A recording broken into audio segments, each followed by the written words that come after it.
Buenas tardes a todos, bienvenidos a la sesión de hoy del Coloquio de Matemáticas de la Universidad de los Andes. Para mí es un gran placer y un gustazo presentarles hoy a Andrés Mauricio López Barragán, profesor de la Universidad Rural Federal de Río de Janeiro, en Río de Janeiro. Y nos va a hablar un poquito sobre sistemas dinámicos y sobre la finitud de clases homoclínicas, sobre seccionales hiperbólicos. Entonces, pues nada, adelante Andrés y muchas gracias por aceptar la invitación. No, bueno, en primer lugar, pues me gustaría agradecer a Alejandro, agradecer a la universidad, al coloquio que organizan. Se me hace muy bacano esos intensivos y más en este periodo de salud pública. No, agradezco demasiado. Para mí siempre va a ser un placer poder hablar de lo que se trabaja. Soy una cría de allá de Colombia y para mí, además de ya estar alegre por estar hablando aquí en este seminario y coloquio. Para mí es una grande alegría, además de eso, hablar en Colombia, que es mi hogar, donde yo nací. Entonces, además, tiene un pro, ¿entendido? Entonces, nuevamente, muchas gracias por la invitación y bueno, vamos a comenzar. Como bien dijo Alejo, yo voy a hablar sobre la finitud de clases homoclínicas, sobre conjuntos seccionales hiperbólicos.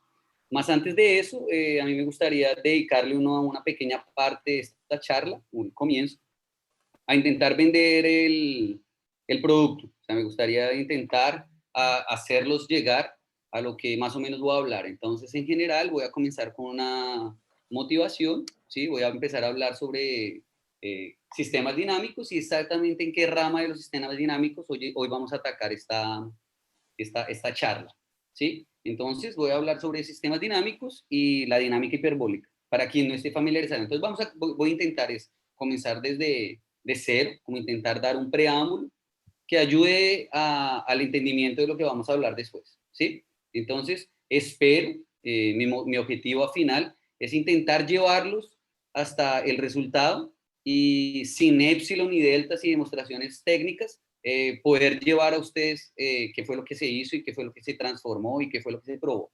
Bueno, entonces en general, para poder hablar de esto, primero pues necesitamos saber cosas preliminares. Necesitamos saber qué es una clase homoclínica y qué es un conjunto seccional hiperbólico. Pero antes de eso, vamos a hablar qué sería entonces dinámica, qué trabaja la dinámica. Entonces, como tal, la dinámica, ella lo que estudia es el movimiento, el comportamiento de las cosas. Y entonces, ¿qué sería un sistema dinámico? Un sistema dinámico no es nada más que un modelo que intenta explicar este movimiento, este comportamiento, ¿sí? Entonces, para esto, voy a hablar entonces, en general, los sistemas dinámicos se pueden dividir en dos partes. Claro, ahorita hay muchas más ramificaciones, pero realmente ellas tienen como dos ramas bien específicas, que es la parte discreta y la parte continua. En la parte discreta, en general, todo lo que voy a hablar aquí es de una manera bien general, ¿sí? Siempre como bien sabemos los matemáticos tendemos a siempre complicar cada vez las cosas. La vaina está funcionando con diffuse, que es lo que voy a seguir aquí. Si está funcionando con diffuse, entonces vamos a decir que ya ahora sea un ohmio, que no sea diferenciable. Y si ya sirve, entonces vamos a hacer con un endomorfismo. Y por ahí va. Entonces, repito, lo que vamos a hacer de una manera más general. Entonces, la parte discreta siempre uno considera una función que sea un difimorfismo, o sea, que él sea una función continua, diferenciable, que yo tenga una inversa definida. Entonces, tengo un punto P, lo que yo quiero ver es para el frente, iterando esa función, esa regla que tengo, ¿qué es lo que daría? Entonces, ¿qué es lo que yo tengo? Entonces es un punto y yo voy a hacer la iteración para la función para el frente y quiero ver cuál es el comportamiento de ella. Todo ese conjunto, el conjunto de todas las imágenes para el frente y para atrás, es lo que nosotros vamos a llamar de una órbita, ¿sí? Lo que siempre procuramos aquí, los sistemas dinámicos, repito, lo que se busca es intentar entender el comportamiento y para dónde va eso. O sea, si yo continuase iterando esa función, ella para dónde va. Entonces yo que quiero ver es como un comportamiento asintótico. Quiero ver cuál sería el futuro de esa iteración o cuál sería el pasado de esa iteración. En general lo que yo siempre busco, un ejemplo, es como siempre yo hablo de un beso. Usted da un beso y si a usted le gusta, entonces, ¿qué es lo que usted hace? Pues besa de nuevo. y si le siguió gustando, pues besa de nuevo y por ahí va. Ahí después, si usted se enamora, entonces usted dice, bueno, ¿y eso cuándo comenzó? Ahí usted ya comienza a ir para atrás, comienza a echar el tiempo para atrás. Y entonces su objetivo es saber para dónde esa relación va y de dónde esa relación viene. Entonces, básicamente ese es el lío, ya sea en el caso discreto o en el caso continuo. Para el caso continuo, entonces ya nosotros trabajamos sobre campos vectoriales, ¿sí? La diferencia entre el caso discreto y el caso continuo es exactamente como, tal cual como está apareciendo, que es en el caso discreto yo tengo un punto y voy a empezar a saltar por sus imágenes. Entonces, yo puedo considerar que lo que estoy haciendo es dando saltos por imagen. No necesito tener un camino definido entre el punto y la imagen. Pero en el caso continuo, yo sí necesito tener una trayectoria bien definida, lo que nosotros, además de llamar órbita, también vamos a tener una trayectoria. Un campo vectorial, el campo vectorial en el caso continuo, él automáticamente va a definir un flujo. ¿Qué sería el flujo? Exactamente esa trayectoria. Pensemos en, en el movimiento que describe, por ejemplo, una abeja al volar. Entonces, la abeja, uno ve el movimiento por donde va la abeja, ese sería como el punto. Si yo consiguiera dibujar por donde ella pasó, sería la órbita. Y la velocidad que ella lleva en cada uno de sus puntos va a ser exactamente el campo vectorial. Entonces, el campo vectorial es continuo y él define como tal un flujo. ¿tá? Entonces, teniendo eso en consideración, yo tendría entonces definido para cada tiempo una posición de la abejita. Entonces, básicamente es eso. La diferencia entre los dos, en el caso discreto, es que estoy saltando por las imágenes. Yo solo me pregunto por el próximo, la próxima iteración, y en el caso continuo, ahí sí yo estoy viendo una iteración respecto al tiempo. ¿Listo? Entonces, en este caso, sin importar si sea el caso discreto o continuo, nosotros siempre nos vamos a preguntar es dónde nace la órbita y dónde muere la órbita. Ese sería como el comportamiento asintótico. Ese es uno de los pilares fundamentales de los sistemas dinámicos. Y repito, en general ya ahora hay otras ramificaciones, ya hay otros estudios a trabajar, pero esta es como la parte básica. Bueno, entonces, teniendo eso en cuenta, vamos a hablar entonces de puntos bien específicos. Y aquí en este caso, lo que yo voy a intentar decir es cómo motivar el porqué de trabajar con esos puntos. ¿Por qué trabajar con los puntos críticos? ¿Sí? En el caso discreto, nosotros vamos a llamar puntos fijos. Claro, un punto discreto, un punto crítico, sería un punto fijo. Si yo tengo un punto fijo e intento ver la órbita para el frente, pues él va a estar ahí, él se va a quedar quieto. La imagen por él va a ser un punto fijo. F de P es igual a P, él va a quedar ahí. Y si voy para atrás, igual. Entonces él va a estar fijo, es un punto fijo. Otro punto crítico podría ser una órbita periódica. Aquí, en el caso discreto, yo tengo un puntico, tengo un P, voy aquí para un F de P, voy a ir para aquí a un F2 de P, más en algún momento yo voy a volver para P. Entonces, básicamente, yo no me quedé quieto en P, pero yo creé una órbita que ya automáticamente me está diciendo el comportamiento futuro de ella. Yo sé que voy a quedarme ahí rodando para frente y que me estoy quedando rodando para atrás. ¿Sí? En esos puntos. Y en el caso continuo, básicamente es la misma. Vamos a hablar de puntos, ya no vamos a llamar que es un punto fijo, pero básicamente es eso. Yo de dos maneras puedo definir los puntos singulares en el caso continuo. Como dije, en el caso continuo tenemos un campo vectorial, entonces si el campo vectorial se anula, es porque el punto se queda quieto. O sea, pensemos en el caso que fuera una velocidad. Si no hay velocidad, el punto está quieto. Entonces aquí, cuando yo digo que el campo es cero, es porque el punto, el flujo en ese punto es exactamente el mismo punto. Si no tengo velocidad, el punto se quedó en el quietico, en el mismo. Entonces, hay dos maneras de definir una singularidad, es exactamente cuando el campo da cero o cuando el flujo es exactamente el mismo punto. Entonces, ¿por qué hablar de esos puntos críticos? Entonces, ahí es donde viene la motivación. Ya allá en el cálculo diferencial, nosotros decidamos la vida. ¿Cuál es el objetivo de cálculo diferencial? El objetivo es aprender a dibujar. Si ustedes se acuerdan, uno aprende límites, aprende asíntotas horizontales, verticales, aprenda máximos, mínimos, pero todo es ¿para qué? Para poder dibujar.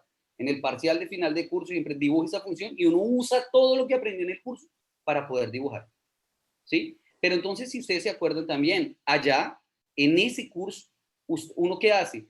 Uno calcula, encuentra esos puntos críticos que son los que me van a determinar los máximos, los mínimos, dependiendo del lugar, los puntos de inflexión, ¿sí? Y yo con finitos puntos, esa parte importante, con finitos puntos estoy decidiendo la vida de todo mundo. Yo solo escojo esos puntos particulares y con él consigo decidir la vida de todo mundo. Entonces, desde un punto de vista ahora dinámico, ¿qué es lo que estoy diciendo? Yo conseguí encontrar un conjunto pequeñito, finitos puntos, y conseguir saber la dinámica de todo mundo. Yo sé qué es lo que está aconteciendo con todo mundo con esos puntos particulares. Entonces, extendiendo esa parte, nosotros nos vamos para las ecuaciones diferenciales ordinarias. En nuestro curso también que nosotros vimos, hacemos una cosa parecida, solo que un poquito más general, un poquito más robusta. Nosotros tenemos ecuaciones diferenciales y sabemos que allá nosotros usamos transformaciones lineales. Entonces aquí es donde viene esa unión, esa relación entre el cálculo diferencial y las ecuaciones diferenciales. En los cursos de análisis nosotros vemos que la derivada se puede ver como una aplicación lineal, ¿sí? Y si yo tengo la derivada desde un punto de aplicación lineal, ella se puede representar por medio de una matriz. Y en las ecuaciones diferenciales, cuando trabajamos con transformaciones lineales, lo que queremos es hacer eso, encontrar las soluciones de la ecuación del sistema de ecuaciones diferenciales, más lo que hacemos es representarla por una matriz y calculamos los valores propios de ella. Y los valores propios son los que me van a dar el comportamiento de todos los puntos en el plano. Entonces, nuevamente, con pocas informaciones, estoy representando la dinámica de todo mundo. Entonces, teniendo los sistemas lineales, tenemos una matriz y entonces nosotros nos vamos a enfocar un poco en este tipo de matrices, a los que llamamos matrices hiperbólicas. ¿Cuáles son las matrices hiperbólicas? Son aquellas matrices donde sus autovalores son diferentes de uno.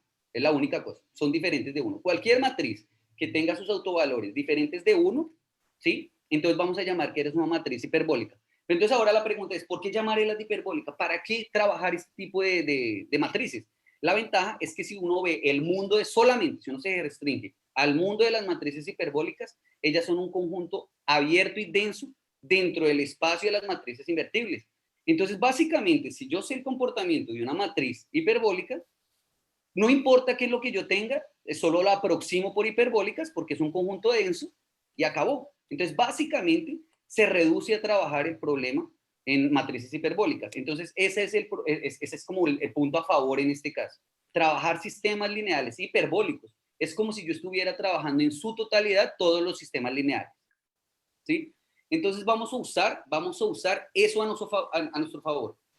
En el cálculo diferencial, nosotros también vemos una cosa que se llama aproximación lineal. Entonces, no importa qué tan fea sea la función, yo tengo un puntico y si yo la puedo aproximar por una línea, o sea, si ella tiene su derivada definida, es solo hacer un zoom y automáticamente por medio de la línea yo consigo encontrar el comportamiento de la función localmente, por lo menos, ¿sí? Entonces, básicamente eso es lo que queremos hacer. Si ya no tengo aquí, ya sé que cualquier sistema lineal lo puedo representar como un sistema hiperbólico, lo puedo aproximar, o casi siempre es básicamente eso. Ahora, si el sistema es no lineal, entonces lo que hacemos es aproximarlo por cosas que son lineales. Y ahí ya vamos mejorando nuestro problema. Entonces, con eso, ya ahora sí vamos a irnos enfocando a lo que vamos a hacer. Yo, en general, trabajo sobre sistemas lineales continuos, o sea, tengo un campo vectorial, ese campo vectorial induce, y aquí me quedo en portugués, induce un flujo que ya dijimos, ¿sí? Permítanme, ¿aló? ¿Están me oyendo? ¿Me están escuchando? Sí, te estamos escuchando bien. Sí, dale, es que presioné aquí. Entonces tenemos el flujo definido y entonces ese flujo lo que va a tener como propiedad, claro, cuando yo tengo el flujo definido por el campo, lo que tengo propiedad es que la derivada del flujo es exactamente el campo, lo que acabé de decir. Cuando uno tiene una trayectoria, si pienso en la velocidad, si yo paro en algún momento de la curva y calculo su derivada, ese exactamente tiene que ser el campo, ¿sí? Entonces básicamente gráficamente es más fácil de observar esa propiedad. Entonces, yo tengo un punto en la variedad, ahora ya no vamos a hablar de lo real, sino ahora vamos a tener una variedad, ¿sí? Tengo un punto, yo me voy a desplazar un tiempo t, entonces el flujo en una distancia p, y ahora calculo en cada uno de ellos su derivada, que tiene que ser exactamente el campo, en cada uno de esos puntos. Y además, si yo a partir de ese punto me desplazo una distancia S, entonces tengo dos opciones. Yo tengo aquí chis de t, este punto ahora se llama chis de t, aquí este punto también debería ser el flujo en un tiempo S del punto xt de p. Pero para que todo funcione bonito, para que todo encaje perfectamente, eso también tiene que ser exactamente el flujo en el tiempo t más s, ¿sí? En todo este tiempo. ¿Sí? Eso es lo que define un flujo como tal, esas dos propiedades, que yo pueda conmutar los tiempos y que la derivada en el flujo sea exactamente el campo en ese punto. ¿Listo? Entonces, para continuar, voy a dar un ejemplo, ya después voy a explicar cuál es la razón de hablar de ese ejemplo. Es un ejemplo canónico, el ejemplo más, podría decir, de uno de los más relevantes para nuestra teoría, para quien trabaja en sistemas continuos, ¿sí? Es el ejemplo, las ecuaciones simplificadas de Lorentz. Este es un sistema, si ustedes pueden ver ahí, es un sistema de dimensión 3, él es no lineal, y para ciertos parámetros, él define una gráfica de este tipo para esos parámetros que están ahí, y él lo que buscaba, él es un matemático en la época de los 60, él lo que buscaba era intentar modelar el tiempo, o sea, el clima, él quería predecir el clima. Solo que él se dio cuenta que realmente en sus estudios y con este modelo bien simplificado, aclaro, el sistema es caótico. Hay muchas definiciones de caos, entonces no voy a entrar en esos detalles, pero caótico es que él es sensible en las condiciones iniciales, entonces él puede, dada una perturbación pequeña, puede tener comportamientos totalmente diferentes, y aquí esto es donde empiezan a surgir las primeras nociones de atractores extraños, ¿sí? ¿Qué sería? Acordémonos, digamos, de allá de ecuaciones diferenciales también, en nuestro curso. Si yo tengo un puntico que es atractor, era aquel puntico que por cualquier trayectoria él empezaba a atraer. Ese era un atractor, ese era el que llamamos de atractor. O dicho de otra manera, que todos los valores propios eran negativos.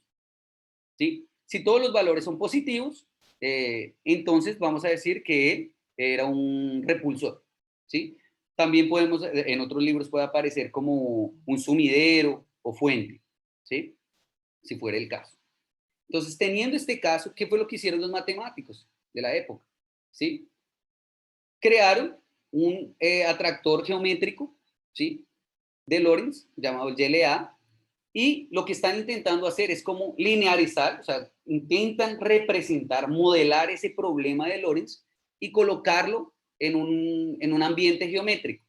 Y lo que intentan es replicar todas esas propiedades. De hecho, lo consiguen y se dan cuenta que este atractor geométrico tiene las mismas propiedades del sistema físico que él tiene allá, y además consiguen concluir muchas cosas sobre él, ¿sí? Entonces, este es un sistema muy, muy importante, pero lo que yo quiero que quede claro aquí es, por ejemplo, esta parte que está aquí. Aquí voy a tener una singularidad, voy a tener un punto fijo del campo, ¿sí? Y además, como está en dimensión 3, observen que esta línea que está aquí, yo coloqué una representación para indicar si ella está, si hay contracción o si hay expansión.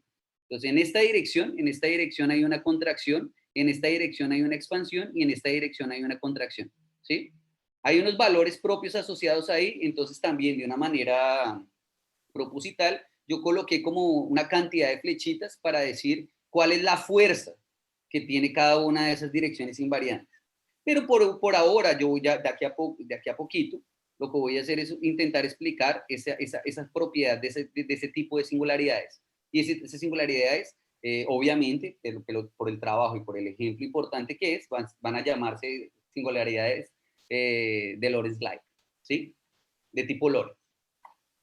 Bueno, entonces, este sería como lo que sería una órbita en ese sistema. Observen, voy a volver aquí un poco. Permítanme aquí.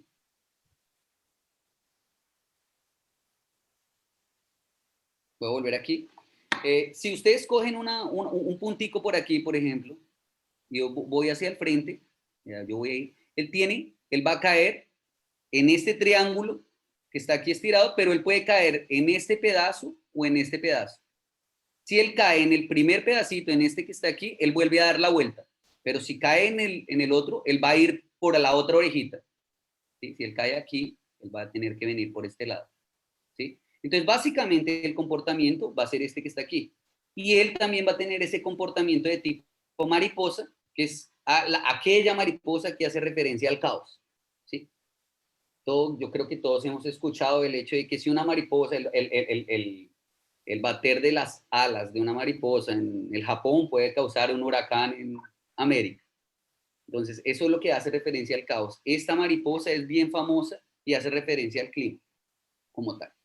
Entonces, vamos ahora sí a comenzar con unos preliminares, ¿sí? Entonces, en estos preliminares, lo que voy a intentar hacer es ahora adentrarlos a lo que realmente vamos a trabajar. Entonces, aquí ya comienza un poquito la formalidad, pero voy a intentar cada vez intentar llevarlos de una manera, a comparar lo que aparece un poco formal a lo informal, vamos a decir. Entonces vamos a considerar una variedad compacta de dimensión 3 riemanniana y obligatoriamente lo que vamos a trabajar es que ya necesita tener un borde, ¿sí? Entonces va a ser una variedad de dimensión 3, mayor o igual a 3, vamos a trabajar en cualquier dimensión, pero va a ser, ella va a necesitar tener un borde. Voy a llamar de aquí, este que está aquí, va a ser el conjunto de todos los campos vectoriales sobre esa variedad, definidas de esa variedad, diferenciables. Voy a fijar un campo en ese conjunto, ¿sí? Y voy a exigir que ese campo sea transverso al borde. ¿Eso qué quiere decir? Que yo tengo la variedad y el campo va a tener que entrar a la variedad, ¿sí? Si el campo pasa por el borde, él está entrando, no puede tener una tangencia ni puede estar saliendo, ¿sí? El campo tiene que estar entrando, ¿sí? Ahora, dada una métrica riemanniana, ¿qué es lo que voy a hacer, Olga? Y esta segunda parte aquí, definir dos normas con esa métrica riemanniana, no es nada más que un formalismo para poder definir ciertas cosas de una mejor manera. Esa definición fue hecha por Morales y Bautista en los últimos años, solo para mejorar, como digamos, para darle un mejor glamour a una de las definiciones, ¿sí? Entonces, ella consigue colocar unos casos particulares que ainda no estaban. Entonces, básicamente para eso es esa norma, ¿sí? Entonces, continuar, por ejemplo, una variedad que es bien común a trabajar sería el toro, ¿sí? Es una variedad compacta con borde. Bueno, entonces ahora sí vamos como dije, vamos a formalizar un poco las ideas que acabé de decir. Entonces nuestro objetivo es intentar pensar en su comportamiento asintótico en dado un punto. A mí me gustaría saber dónde él nace y dónde muere. Entonces básicamente el omega límite es donde él muere y el alfa límite donde él nace. Entonces vamos a pensar en un ejemplito bien, bien simple. Voy a colocar aquí un punto P y vamos a decir que él es una órbita periódica, ¿sí? Es una órbita periódica, ¿sí? Entonces, ¿qué quiere decir?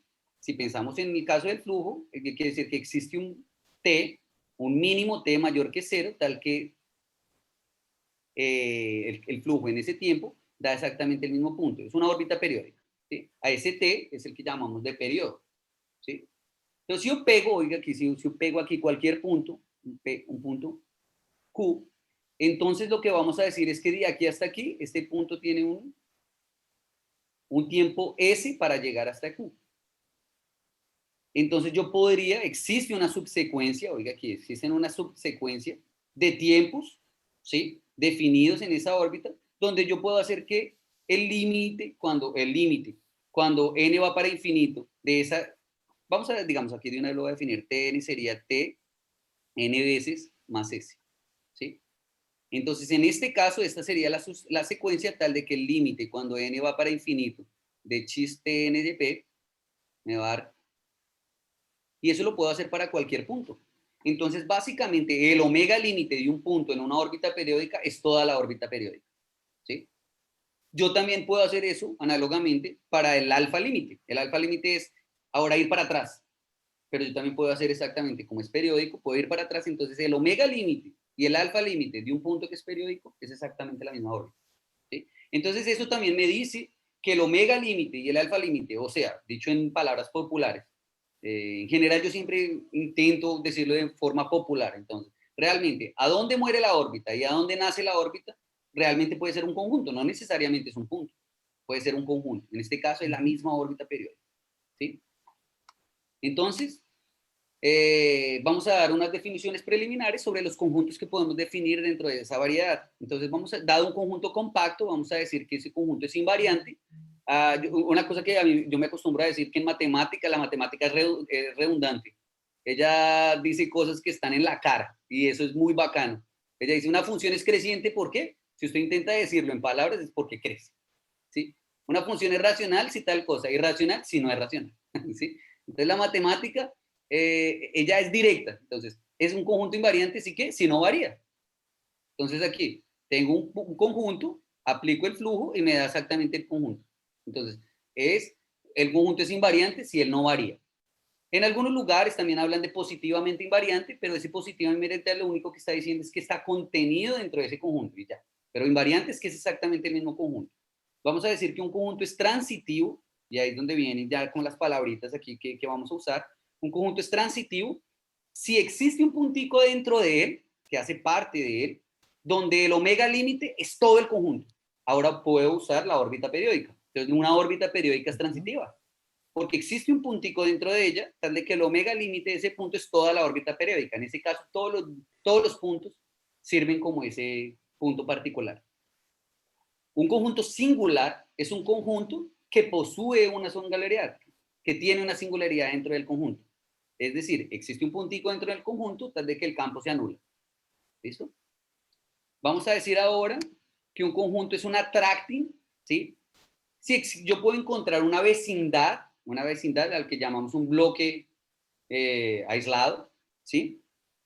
Que lo que va a hacer es que la iteración para el frente del flujo lo que hace es como comprimir esa variedad, la iteración para el frente. Si yo empiezo a intersectar, lo comprime y a la final eso me va a dar el conjunto. Entonces, la verdad, si yo consigo encontrar una vecindad, tal de que para el frente yo empiezo a hacer la intersección, ella como que chupa todo el conjunto, pega todo el conjunto para ella. Entonces, eso es que sea un conjunto atractivo.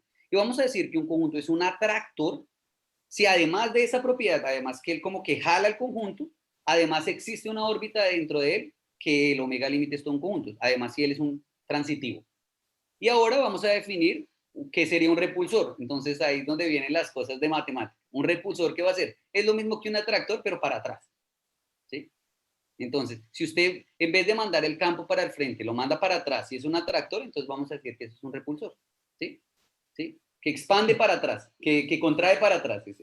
¿Sí? ¿Listo? Entonces ahora vamos a definir qué sería un conjunto hiperbólico. Entonces observemos que lo que vamos a usar no es nada más que las cosas que aprendimos allá en el pregrado. ¿Sí? Voy a intentar, claro, ahora estamos en un nivel un poco subido en el sentido de que ya no estamos trabajando en los reales, sino en una variedad, ya no estamos trabajando con una línea tangente, con una recta tangente, sino que estamos trabajando con un espacio tangente asociado a esa variedad y en ese punto. Entonces, ¿qué va a ser un conjunto hiperbólico? Un conjunto hiperbólico es si yo consigo, si él admite en su fibrado tangente una descomposición en sus fibrados invariantes, ¿sí? Tal de que uno de los fibrados, este fibrado que está aquí, es la dirección del campo. Un fibrado contrae y el otro fibrado expande. Es solo eso. Ahora vamos a echar cabeza a lo que acabé de decir de las matrices hiperbólicas. Era casi eso. En las matrices hiperbólicas yo tenía vamos a pensar en el plano, yo tenía dos direcciones, tenía dos valores propios, vamos a pensar una matriz cualquier, digamos aquí, una de 2 por 2, voy a colocar aquí 2 y aquí un medio. ¿Sí? Entonces, en este caso, si usted pega los vectores canónicos, ¿sí? Vos solo acá, permítame, si yo consigo aquí rápidamente, bueno, no voy a conseguirlo hacer, pero no conseguí cambiar aquí de color, pero no importa. Si yo pego este vectorcito aquí hoy, si yo cojo este vector y aplico por el primero, por una dirección él expande y por la otra dirección él contrae. Da esta matriz. Entonces voy a tener en el plano, si nos acordamos, los vectores propios definen dos direcciones invariantes en el plano, que son los llamados los vectores propios, y los vectores propios son un subespacio generado por los valores, que son direcciones invariantes. Entonces, en este caso, tengo una dirección que expande y una dirección que contrae. ¿Sí? Entonces, básicamente lo mismo aquí. Estamos haciendo exactamente eso. Entonces, gráficamente, eso es lo que tenemos. Tengo una variedad, tengo un punto, aplico el espacio tangente, este que está aquí, ¿sí? Y entonces tengo dos direcciones asociadas. Aquí yo no dibujé la dirección del campo, pero la voy a colocar aquí, por ejemplo. Entonces, si no quiero, solo para no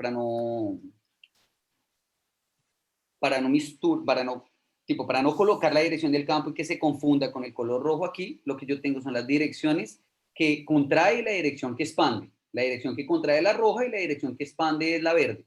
Y cuando yo aplico la derivada, entonces aquí es donde aparece una cosa importante, vean aquí, la derivada, que es lo de la definición. Si nosotros vemos aquí en la definición, tengo un espacio, que es la dirección del campo, y lo que voy a decir es que en este subfibrado que contrae, la derivada pega vectores de ese espacio tangente y lo que hace es contraerlos. ¿Sí? Y la derivada pega vectores en el otro subfibrado, que es expanding, lo que hace es expandirlos. ¿Sí? Entonces, es básicamente lo que nosotros aprendimos en cierto momento, pero desde un punto de vista un poquito más formal. ¿Sí? Entonces, esto es lo que sea un conjunto hiperbólico.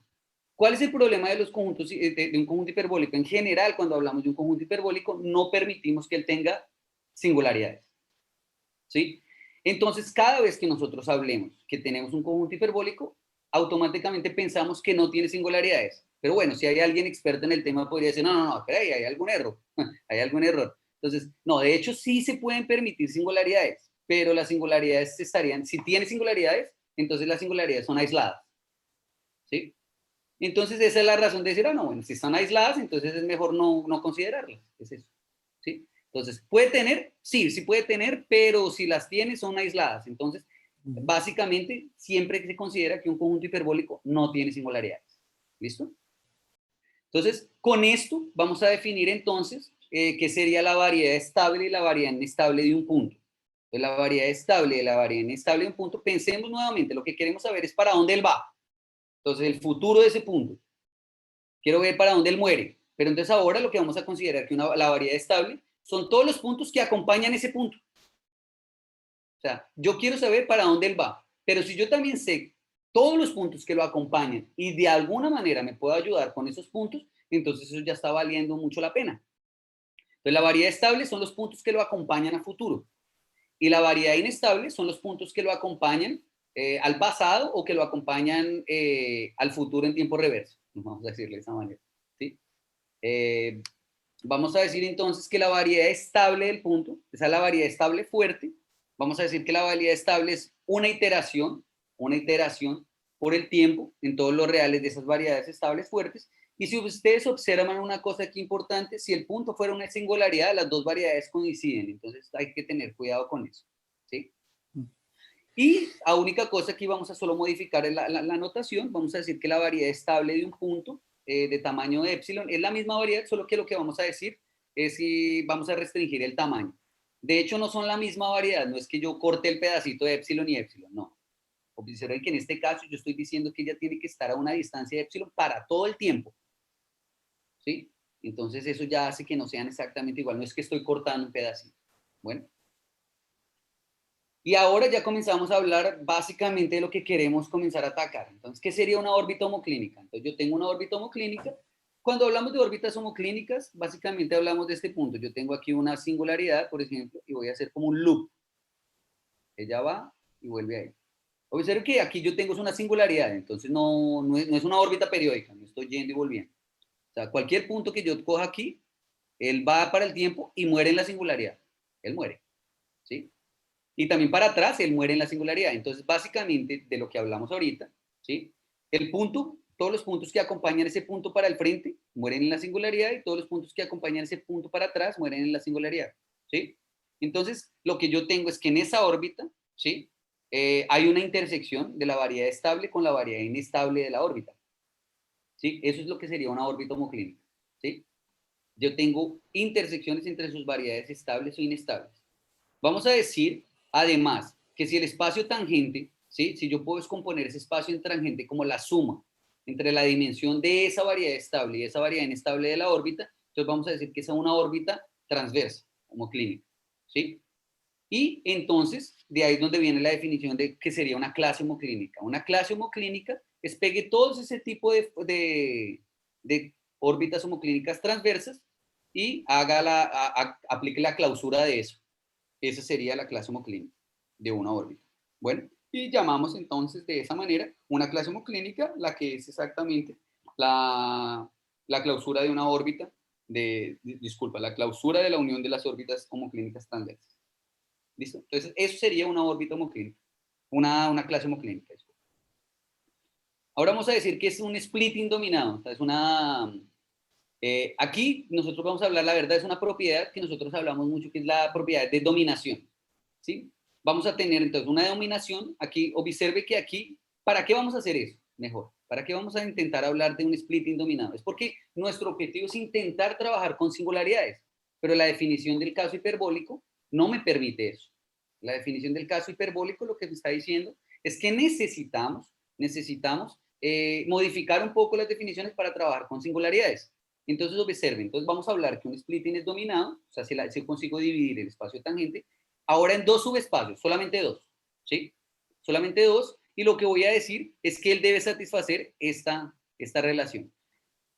Bueno, ¿qué quiere decir esa relación? Entonces, hoy lo que yo estoy diciendo es que si yo tengo una contracción en F, entonces la contracción debe ser más fuerte en E.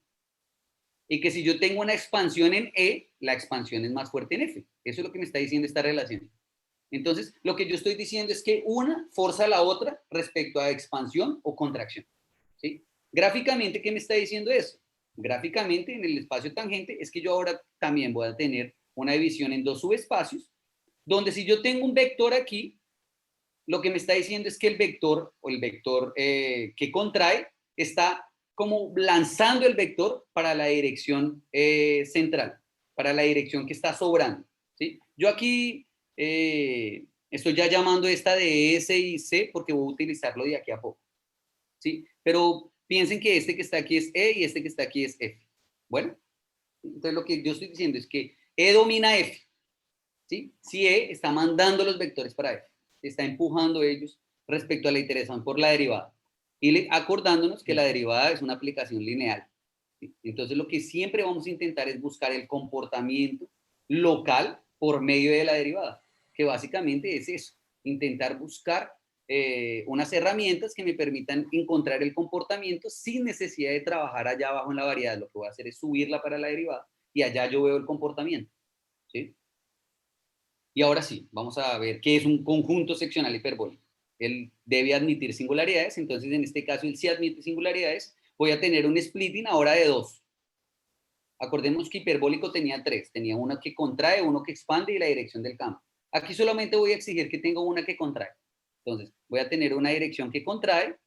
Voy a exigir que tenga la propiedad de dominación, ¿sí? La propiedad de dominación, acordémonos, es esta. Entonces, en este caso, vea, tengo el que contrae y el central, que es lo que sobra, y lo que voy a decir es que quiero que tenga la propiedad de dominación que empuje los vectores para la dirección central. Y volviendo aquí, yo lo que voy a exigir aquí para ser seccional, lo que voy a exigir es que aquí es donde por fin estoy utilizando la dos norma que definimos allá en el comienzo, ¿sí? La dos norma riemanniana. Lo que me está diciendo en este caso, esta propiedad, es que yo puedo, dado cualquier par de vectores, o sea, mejor, dado cualquier paralelogramo en cualquier subespacio de dimensión 2, el paralelogramo expande área, ¿sí? Dada la iteración. Él expande área. Porque acuérdense, yo tengo dos direcciones, una que contrae y otra que expande, ¿sí? Pero si la que expande muy poquito y la otra contrae muy rápido, yo puedo tener una disminución de la área. Entonces, yo lo que voy a intentar de alguna manera es controlar eso, diciendo que aunque eso continúe pasando, la expansión de área se mantiene, ¿sí? Entonces, esas tres propiedades son las que configuran la definición de un conjunto seccional hiperbólico, ¿sí? Entonces, volviendo, un conjunto seccional hiperbólico que su fibrado tangente lo puedes componer en dos pedazos, cuyo uno contrae y por cada subespacio de dimensión 2 expande área, ¿sí? Y una definición también común es hablar de flujos seccionales anosóficos. Es la misma cosa. Lo único que ahora estamos exigiendo es que voy a decir que es un conjunto seccional hiperbólico toda el maximal invariante, toda la variedad. Y para que esta definición tenga sentido, ahí es obligatorio que la variedad tenga borde. Aquí es donde viene la hipótesis del borde, ¿sí? Si la variedad no tiene borde, pues entonces la intersección del flujo de toda la variedad es la misma variedad, ¿sí? Y eso va a llevar a unas contradicciones de ciertos resultados que nosotros tenemos. Entonces, que en general aparecen, por ejemplo, Pacífico, Pujals, Morales, ellos tienen muchos resultados y ahí ellos no, si la variedad no tiene borde, muchos de esos resultados no serían válidos. Entonces, básicamente es eso. Cuando decimos seccional, un flujo seccional anosop o un conjunto seccional hiperbólico, es casi lo mismo, solo que en el conjunto flujo seccional anosop, lo que estoy diciendo es que toda la variedad tiene esa propiedad, el maximal invariante de toda esa variedad. Entonces, vamos, ahora sí, a los principales teoremas. ¿Sí? Voy a intentar explicar cuál es el objetivo de, esa, de esta charla y de dónde nacieron todas las ideas para llegar allá. Bueno, entonces esta parte sí la voy a decir un poco rápida. Morales en el 2004, junto con la hipótesis de transitividad, en este artículo, él muestra finitud de atractores. Él lo que hace es que con transitividad él consigue encontrar de una manera robusta, ¿sí? Bajo perturbaciones, él dice que de manera robusta se tiene finitud de atractores, pero él necesita obligatoriamente la hipótesis de transitividad. Después, Arbieto, Morales y Senos, ellos cambian la hipótesis, eso es para dimensión 3, para dimensión 3. Ellos cambian la hipótesis de transitividad porque el conjunto sea no errante. ¿Qué quiere decir no errante? A mí me gusta decirlo que son como buenos vecinos. Que dado cualquier punto y cualquier vecindad del punto, yo tengo puntos dentro del conjunto que van y vuelven. ¿Sí? Entonces es como una cosa un poco más fraca, más débil. Y en esas condiciones, en dimensión 3, ellos también prueban ese resultado. Entonces mejoran el resultado. Después, en uno de los artículos de la tesis de doctorado, yo pruebo el mismo resultado, ¿sí? Con transitividad, pero yo lo subo a cualquier dimensión. Ya no sería en dimensión 3, sino a cualquier dimensión. Solo que en este caso, las pruebas van muy de la mano y lo que necesito son modificar la estructura y la topología de la dimensión superior. ¿Sí? Después, ahora en el 2017, es donde se mejora un poco mejor el resultado y lo que hago es quitar todas las hipótesis. O sea, lo dejo en cualquier dimensión y además de eso, quito la hipótesis de transitividad y quito la hipótesis de no errante. Entonces, es un resultado bien general, por lo menos en el escenario de conjuntos seccionales hiperbólicos.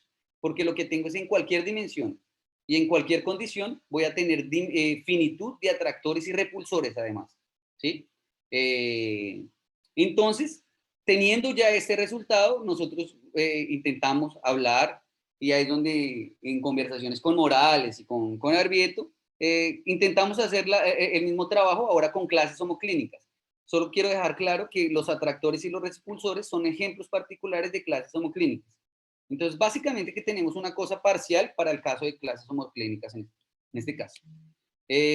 Como observación, bueno, entonces tenemos con eso, con ese resultado ahora nuevo, con el profesor Arbieto, Alexander Arbieto, probamos, mejoramos todavía el resultado y ahora lo hacemos para clases homoclínicas. ¿Cuál era el problema de las clases homoclínicas?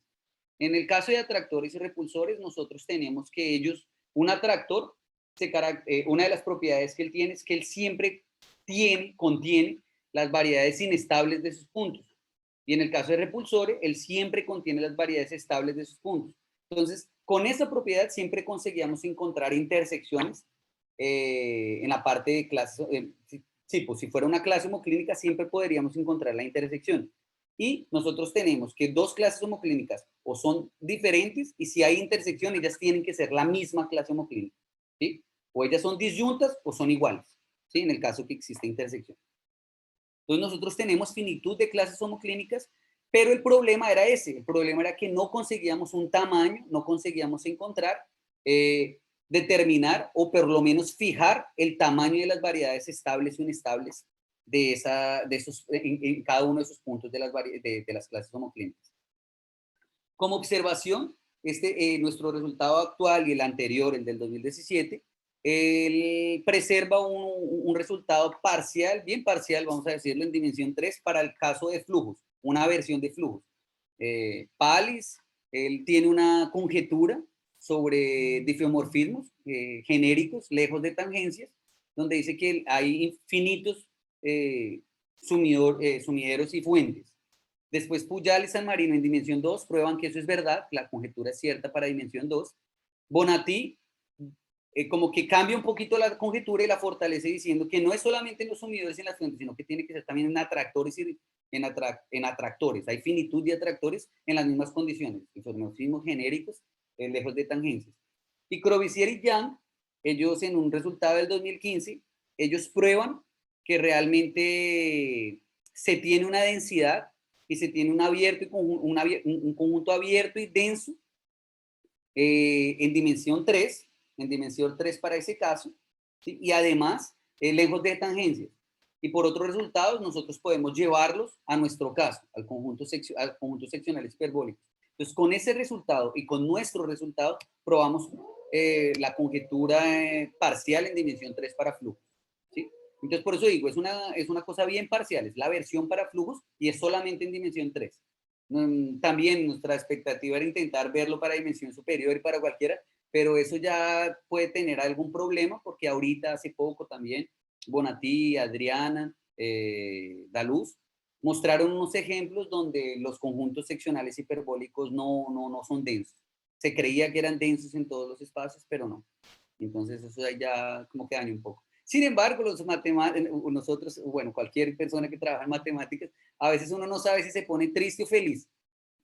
Triste porque ya no es por ahí, pero feliz porque, caraca, entonces hay más trabajo para hacer, hay más cosas para pensar y comienzan a surgir una mano de ideas. Bueno, para terminar, para ahora sí entrar un poco para la demostración, vamos a acordarnos del ejemplo canónico que acabamos de hablar y vamos a hablar de las singularidades. Las singularidades en dimensión 3, lo que dije, tiene una dirección, vean aquí, tiene una dirección que contrae. O sea, si yo tengo aquí, lambda 3 es el más negativo, es el que más contrae, tiene más contracción. Lambda 2, los dos son negativos, y el lambda 1, él es un valor propio positivo. La diferencia es que menos lambda 2, que es negativo, tiene que ser que menos lambda 1. Esto en dimensión 3 es lo que configura una singularidad de tipo Lorentz. Y esto automáticamente, aquí esto me da dominación y esto me da expansión de área, ¿sí? Entonces esa es como la parte fuerte de lo que sería una singularidad tipo Lorentz. Una cosa así a manera de información es donde se concentra la dinámica, entonces eso también es bien bacano. Y por otro lado, aquí también, en este segundo dibujo, estoy diciendo quiénes son las variedades estable fuerte y la variedad estable y estable fuerte. Estoy dando la diferencia entre las variedades. La verde es la estable fuerte. Si uno, las direcciones estables, es la variedad estable total, lo que yo dije, la iteración por los reales. Y la variedad inestable, que es de dimensión 1 en el caso de dimensión 3. Cada singularidad se definen sus secciones transversales a ella, ¿sí? Donde tiene una línea singular. Claro, esta línea singular es la que muere en la singularidad. Ella viene para aquí, ¿sí? Ella a medida del tiempo, ella muere en la singularidad, tanto esta como esta, ¿sí? Ella va para aquí, ella muere en la singularidad. Y también definimos unos bordes horizontales y verticales dentro de esa sección transversal, eso para dimensión 3. Entonces, cuando hablamos de dimensión superior, tenemos que pensar con mucho cuidado cuál es la foliación. Aquí la foliación es invariante de esas tapas, es invariante, pero aquí la foliación de dimensión 1. Cuando saltamos para, por ejemplo, dimensión 4, ya tengo estas son dos secciones transversales de la singularidad, pero dependiendo de cómo sea, la foliación pueden ser planos o pueden ser como cabellos, ¿sí? Pueden ser aquí pelitos. Aquí puede ser un plano o pueden ser pelitos aquí. Estar lleno esto de pelitos aquí. Esa sería la foliación. Entonces, en este caso, a veces se complican un poco las cosas, ¿sí? Entonces, solo como para pensar que cuando estamos trabajando en dimensiones superiores, la topología de las secciones transversales también cambia, ¿sí? La foliación puede tener una dimensión diferente a la usual.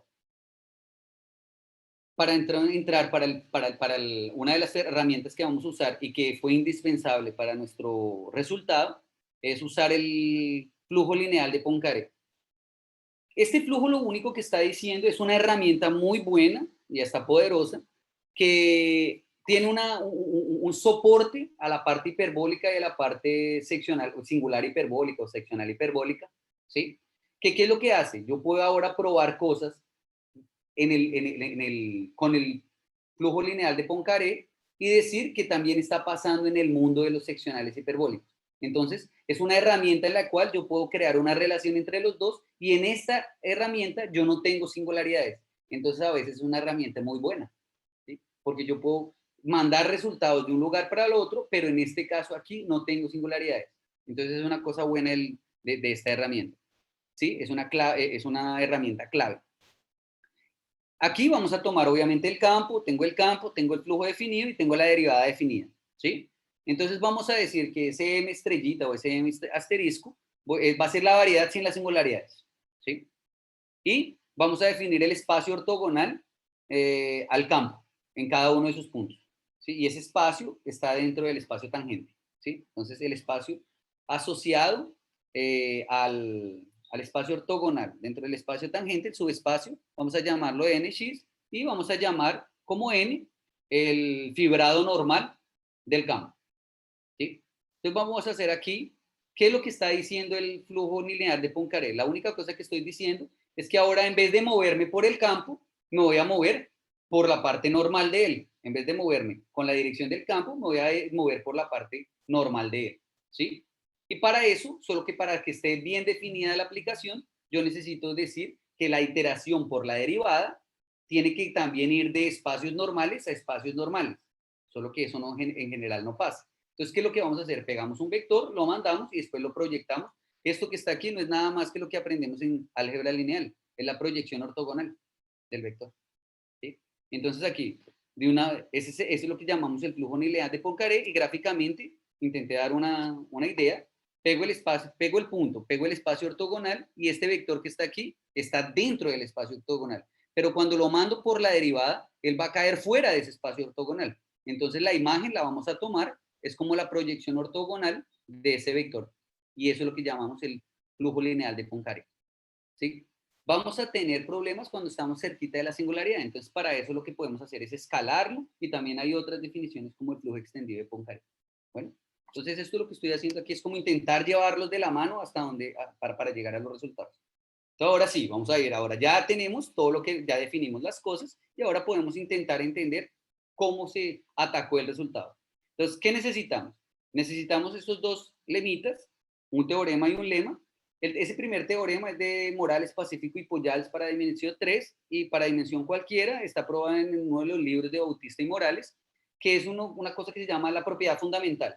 Si ustedes observan, esa propiedad es la que tiene el atractor de Lorentz. El atractor de Lorentz tenía aquí, si ustedes lo ven de perfil, sería como si fuera un H y aquí pasando una línea. Entonces, la intersección entre la variedad estable y el conjunto no es nada más que un puntito. Ahora, el lema hiperbólico es muy útil en el sentido de que si yo consigo probar, vamos a ver esto que está aquí, Olia, vea, un conjunto que sea no vacío, compacto, que no tenga singularidades y sea invariante, podemos decir que él es un conjunto hiperbólico dentro de un conjunto seccional.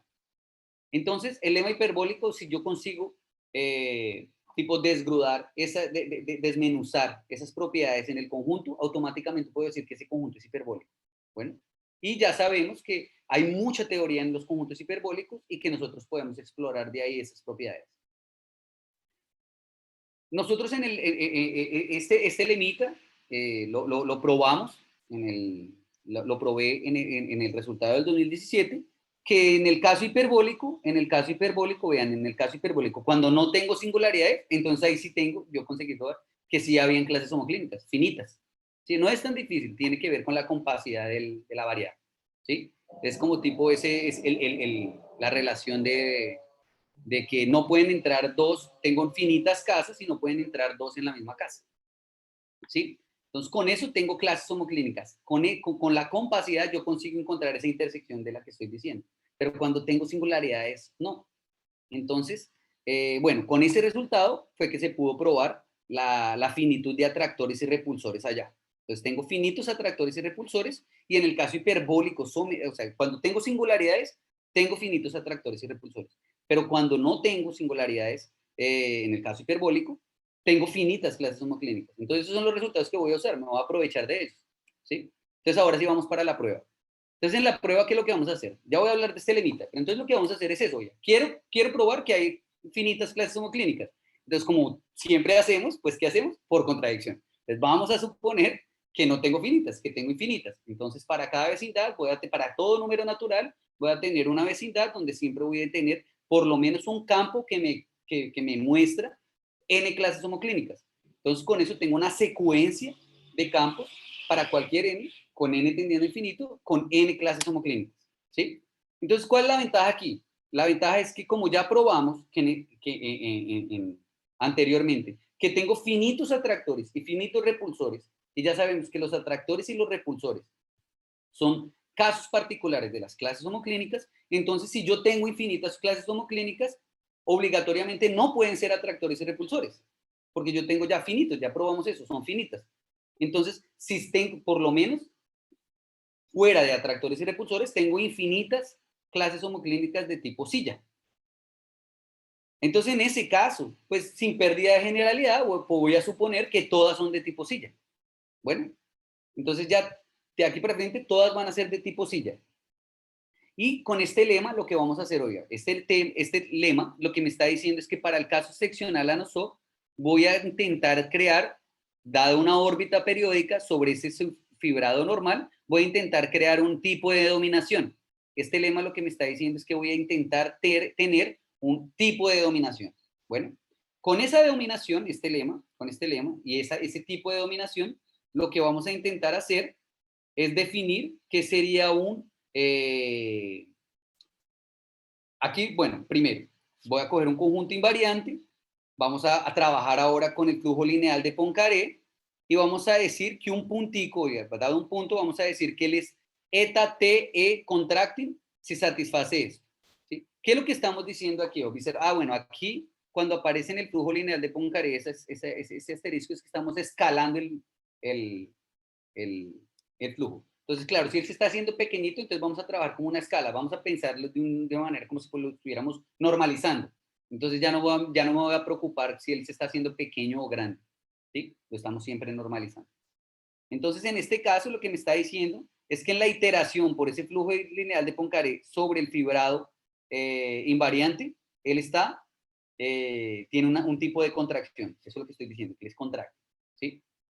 Con esa propiedad, con esas dos hipótesis, entonces vamos a tener este teorema. Y este teorema es como el fuerte aquí. Ese teorema, él viene de otros resultados. Hay un resultado del Chigang-Wen, ¿sí? Donde ellos también hablan y ellos, con este resultado, si observamos por lo menos esta última propiedad, aquí, Olia, necesitamos que tengamos esa dominación aquí y además necesitamos que los puntos sean eta contracting, ¿sí? Si los puntos son eta contracting, entonces con este resultado lo que estamos es construyendo, o sea, tenemos una construcción de variedades estables o inestables que el tamaño de ellas es proporcional a la velocidad del campo. Entonces, y eso era lo que nos faltaba, era poder tener un tamaño específico para poder de alguna manera intersectarlo. Para de alguna manera intersectarlo. ¿Sí? Solo que antes. ¿Sí? ¿Aló? ¿Quién? ¿Alguna pregunta ahí?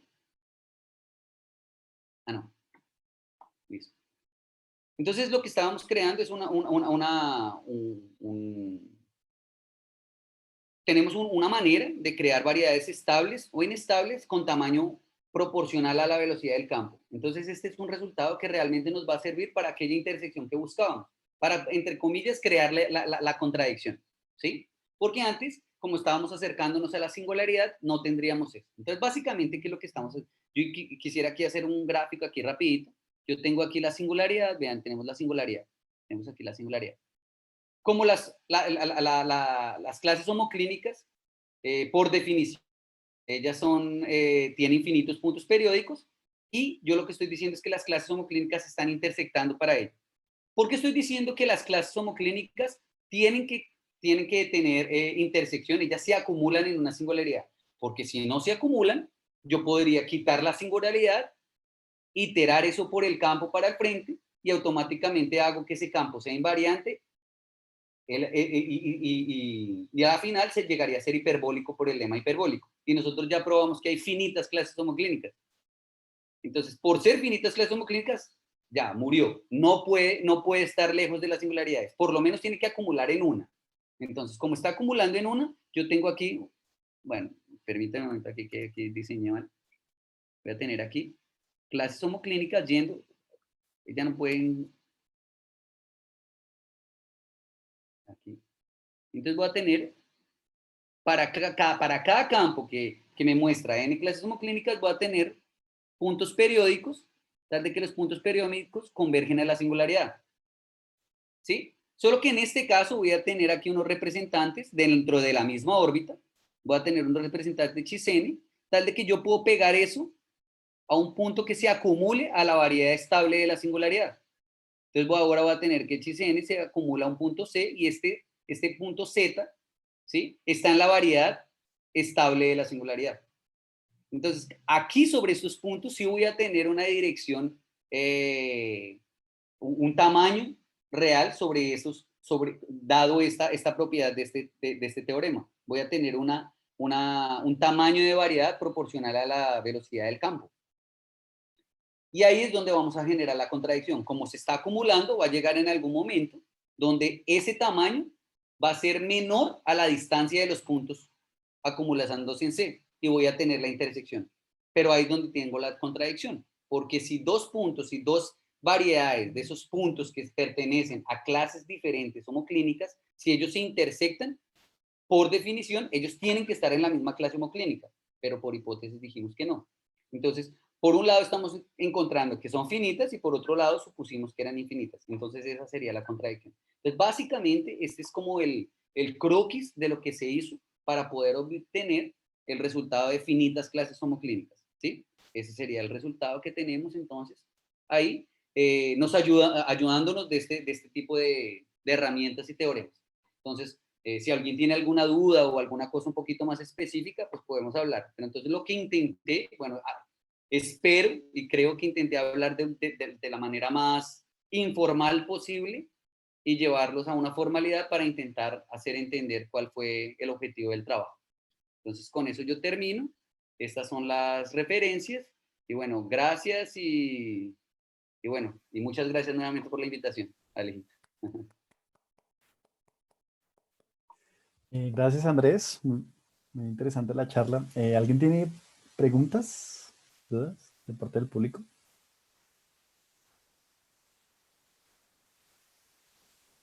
Bueno, si no tenemos, yo sí tengo un par de preguntitas, pero están un Hágale, poco al hágale. principio, entonces no sé si te queda fácil de Sí, volverte. entonces vamos a volver. No, claro, no, vamos a Cuando volver. tú estabas hablando del atractor geométrico de Lorentz, antes de eso tú Sí, dabas como el ejemplo de Lorentz, ¿cierto? Que fue el de la teoría ¿de del qué? caos. ¿Aquí? Exacto. Ese dibujo que tú tienes ahí es para estos valores específicos, ¿cierto? Para sigma igual a Sí, es 10, para R de esos 21. valores específicos. Sí, sí, sí.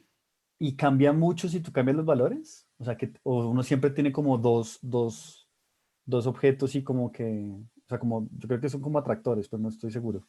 Que son Sí, dos atractores distintos y todos los puntos se acumulan alrededor de esos. sí, no, claro, cambia muchísimo y esos valores son como los más, también, digamos, vamos a decirles de una manera canónica. Es como, este es el ejemplo físico. Sí. Entonces, ¿qué es lo que hace él? Es lo que quiere, digamos, la capa de ozono, ya es una capa líquida. Ujú. Entonces, si tú piensas en hervir una olla, si piensas que tú tienes una olla llena de agua y tú le metes fuego, ¿sí? Tú le metes fuego, entonces se crea el movimiento de convección, bueno, sí, de convección. ¿Qué es lo que hace? Que el agua caliente intenta subir y la que está más fría baja, ¿no? ¿Sí? Entonces, ¿dónde es que se genera el caos? Es cuando está muy caliente, entonces todo mundo quiere subir y nadie quiere bajar, que es donde vienen las burbujas, ¿no? Pero Ujú. al principio el movimiento de convección lo que hace es un giro, va girando, ¿sí? Entonces, él lo que quería usar era exactamente el hecho de que era una capa líquida y con ciertas constantes, estas constantes son unas constantes físicas, lo que él hace es intentar modelar ese tiempo. Pero si tú cambias esos parámetros, vas a obtener cosas totalmente diferentes. Claro, vas a tener a veces atractores también, si estás cerca de él vas a tener atractores, pero van a estar muy lejos posiblemente de lo que tú obtuviste si perturbaras un poquito. A ver, si Ok. yo me intento explicar. Piensa que hay un río, un río. Si el río va andando suavecito y tú colocas un circulito de pintura y el río va andando suavecito, pues la bolita como que se empieza a deformar, pero la bolita sigue.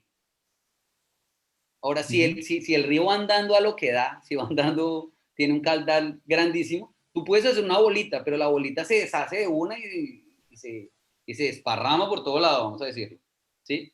Pero si tú vuelves a hacer otra bolita, ella también va a hacer lo mismo, pero se va a desparramar diferente, Entonces, es donde, digamos, cuando uno trabaja en ecuaciones diferenciales, lo que tú hablas de que ella es, hay dependencia continua que es que tú cuando perturbas la solución no cambia mucho. O sea, si tú perturbas la condición inicial, la solución no cambia. Cuando sensible a las condiciones iniciales, que tú perturbas un poquito y todo cambió. Sí, todo cambió. Entonces, eso es lo que pasa aquí. La vaina es caótica y cuando tú perturbas un poquito, todo cambia. ¿Sí? Y tú puedes repetir el proceso varias veces y por más cerquita que estés, siempre va a ser una cosa totalmente errática. ¿Sí? Y ese Entonces, ahí sí va ejemplo, a cambiar. y este fenómeno también se ve al otro lado, ¿cierto? Porque entonces cuando tú pasabas al Sí, sí, geométrico, lo que pasaba era que sí, dentro del triangulito tenías puntos muy cercanos que seguían dando la sí. vuelta, mientras que otros puntos iban hacia allá. Exactamente, digamos, aquí yo te lo podría explicar aquí. Ven, espérate si yo consigo aquí cambiar el color. Sí, mira. Entonces, ¿qué pasaría si yo comienzo aquí? Vamos a comenzar, por ejemplo, aquí. Voy a comenzar con este puntico aquí. Yo voy para aquí, él va andando. Solo que, mira, este cuadradito que está aquí cae en este triangulito, ¿no? Sí. Entonces, lo que yo podría hacer aquí, voy a quitar eso que está aquí, vamos a volver, voy a andar, y yo tengo dos opciones, o caigo, me voy a ir casi a la hoja singular, a la que está bien cerquita aquí a esta. Si yo me voy cerquita de él, pero caigo en la parte derecha, yo vuelvo a dar la vuelta. Sí. Pero si yo caigo en la parte izquierda, voy a continuar esa hora por aquí. Entonces aquí, por ejemplo, no importa qué tan cerquita tú estés cerquita de la línea singular. Si te vas por la derecha, te vas para un lado, y si vas por la izquierda, vas para el otro lado. Okay. ¿Sí? Entonces, ese es en el caso. Y ese atractor geométrico lo que hace es como intentar modelar también, es un sistema geométrico donde tú consigues obtener las mismas propiedades del atractor físico y de aquí tú puedes extraer una mano de información matemática que va a servir pues para muchas cosas. Ese ejemplo, este ejemplo es como el canónico en la parte continua. En la parte discreta, el ejemplo canónico es la herradura de Smale. ¿Cuál es la herradura? La herradura de Smale es también para difomorfismos, que tú lo que haces es, también tiene la misma lógica. Estiras y contraes, por un lado. Por un lado estira y por otro lado contrae. Entonces tú estiras y contraes, pero ahora en este caso ya no lo vas a hacer de una manera continua, sino de una manera discreta. Tú estiras, contraes y ¡pa! Coloca. Estira, contrae, coloca. Y al avance generar unos cantos, y esos cantos, con una intersección especial, va a generar una cosa que es lo que se llama la herradura de Smale. Es el caso discreto. Súper. Sí. Bueno, ¿alguien más tiene preguntas? ¿Algún profesor, estudiante, visitante?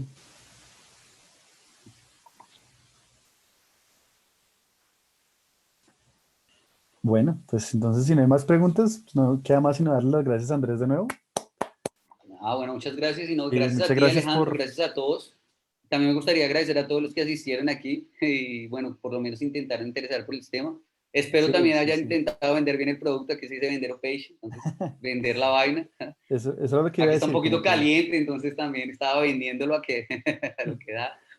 eh, eso iba a decir, como, de hecho, creo que yo nunca había visto como una charla de sistemas dinámicos y en verdad me gustó mucho. Y gracias por la Ay, introducción al tema, bacano, me como alegro. que las definiciones ayudan un montón. Y si alguien está interesado, quiere saber más o lo que sea, pues ya sabe, ¿no? Le escribe un correo a Andrés y ojalá haya buenas Sí, conexiones ahí. súper disponible. ¿Listo? Aquí lo tienen. Bueno, Sí. muchas gracias, Andrés. Muchas gracias a ti, Micael, y un placer conocerte. Listo, vale. Entonces, pues nada, nos vemos entonces la siguiente semana. Vamos a tener a Juan Carlos Galvis de la Universidad Nacional, el tema más o menos va a ser como matemática aplicada. Y pues nada, nos esperamos el próximo jueves. Hasta luego. Bueno, muchas gracias nuevamente. Chao, Chao, Alejito. Andrés.